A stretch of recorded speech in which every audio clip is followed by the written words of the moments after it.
UP के बहराइच में आज भी जमकर आगजनी और तोड़फोड़ की गई। इस दौरान उपद्रवियों ने पुलिस पर भी पथराव किया, जिसके जवाब में पुलिस ने आंसू गैस के गोले छोड़े। बहराइच में महसी तहसील के महाराजगंज कस्बे में रविवार को दुर्गा प्रतिमा के विसर्जन के लिए एक जुलूस निकाला गया था। यात्रा महाराजगंज होते हुए घाट की ओर जा रही थी। घाट से करीब 3 किलोमीटर पहले समुदाय विशेष के लोगों ने धार्मिक स्थान के सामने तेज आवाज में डीजे बजाने पर आपत्ति जताई। इस पर बहस शुरू हो गई। बाद में इमारत पर झंडा हटाने की कथित कोशिश के दौरान इलाके में तनाव फैल गया। एक घर से फायरिंग हुई और पथराव होने लगा। पथराव में मूर्ति टूट गई और बवाल शुरू हो गया। इस दौरान गोली लगने से यात्रा में शामिल रामगोपाल मिश्रा की मौत हो गई। रामगोपाल मिश्रा को लेकर भीड़ मेडिकल कॉलेज गई, वहां उसे मृत घोषित कर दिया गया। इसके बाद भीड़ भड़क गई, जमकर तोड़फोड़ की गई, यहां तक कि गाड़ियां भी तोड़ दी गईं। पूरे इलाके में दुर्गा प्रतिमा का विसर्जन भी रोक दिया गया। भीड़ ने कार्रवाई की मांग तक विसर्जन न करने की धमकी दी। इसके बाद पुलिस ने इस आरोप में सलमान नाम के एक शख्स को नामजद किया और बाकी और लोगों पर भी मुकदमा कायम किया गया। इस बीच बहराइच के अलग अलग इलाकों में गांव से निकलकर लोगों का प्रदर्शन शुरू हो गया। पुलिस ने इसके बाद नामजद आरोपी को उठा लिया और साथ ही करीब 30 लोगों को भी हिरासत में ले लिया। पुलिस के एक्शन के बाद भीड़ कुछ शांत हुई और विसर्जन शुरू किया गया। वहीं आज सुबह यहां फिर से भीड़ जमा हो गई और उग्र प्रदर्शन शुरू हो गया। भीड़ ने तोड़फोड़ शुरू कर दी। चुन चुन कर दुकानों को निशाना बनाया गया। आज गाड़ियों के शोरूम में भी आगजनी की गई। घरों के बाहर खड़ी गाड़ियों में भी तोड़फोड़ हुई। पुलिस ने किसी तरह भीड़ को काबू किया। भीड़ को शहर से दूर किया गया। वहीं इस मामले को लेकर सरकार किस कदर गंभीर है, इसकी एक बानगी हमें तब देखने को मिली जब यूपी एसटीएफ के चीफ अमिताभ यश खुद मौके पर पहुंचे और स्थिति को नियंत्रित करने में जुट गए। उनका एक वीडियो भी सोशल मीडिया पर तेजी से वायरल हो रहा है, जिसमें उन्हें हाथ में पिस्टल लिए उपद्रवियों को खदेड़ते हुए देखा जा सकता है।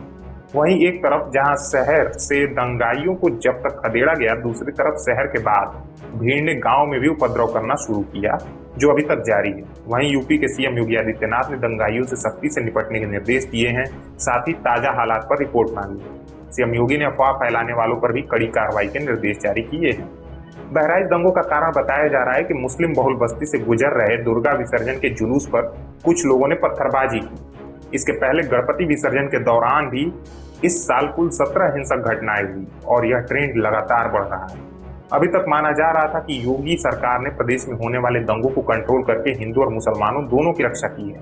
दंगा मुक्त उत्तर प्रदेश के नाम पर भारतीय जनता पार्टी ने यूपी में ही नहीं बल्कि पूरे देश में वोट मांगती रही, पर अब उत्तर प्रदेश सरकार के हाथ से यह टैग भी खत्म होने जा रहा है।